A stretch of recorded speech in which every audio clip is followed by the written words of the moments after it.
The constitutional architecture of federal power. Let's close the chapter with the big question. In this whole system, who's really in charge? The honest answer is that the Constitution was deliberately designed so that no one is fully in charge. And that's the point. At its root, American federalism reflects a deep distrust of concentrated power. The framers built in two overlapping sets of checks. There's the horizontal division, splitting federal power among three branches, and the vertical division, splitting power between the federal government and the states. Together, these were meant to make it structurally hard for any single faction, party, or institution to gather enough power to threaten people's liberties. Now, the Constitution gives strong textual support for expansive federal authority through several key clauses.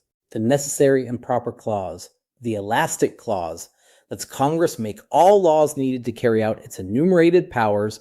Chief Justice Marshall read it broadly in McCulloch to establish implied powers. The Supremacy Clause makes federal law the supreme law of the land, binding on state officials. The Commerce Clause has been stretched far enough to cover wheat grown for home consumption, civil rights and public accommodations, and most of the modern regulatory state. And the Spending Clause underwrites the entire system of federal grants. But the 10th Amendment pushes the other direction, reserving to the states and the people all powers not delegated to Washington. Exactly what that reservation means has been disputed since the founding, and the current court, with its 6-3 conservative majority as of 2026, has generally shown more solicitude for state authority under the 10th Amendment than the post-New Deal court did, while still upholding the core architecture of the modern administrative state. But here's the most important thing I want you to take away. In practice, partisan politics has increasingly replaced constitutional principle as the real driver of who supports federal versus state power. Watch the pattern. Advocates of national power tend to be Democrats when the federal government is pursuing liberal goals.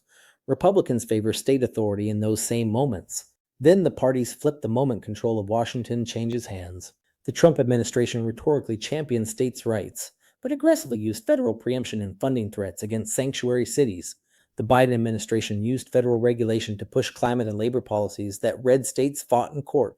This instrumentalization of federalism, treating it as a political weapon rather than a principled constitutional commitment, is itself a kind of factional behavior, which means it's exactly the danger Madison's design was built to contain, with, as we've seen, only imperfect success.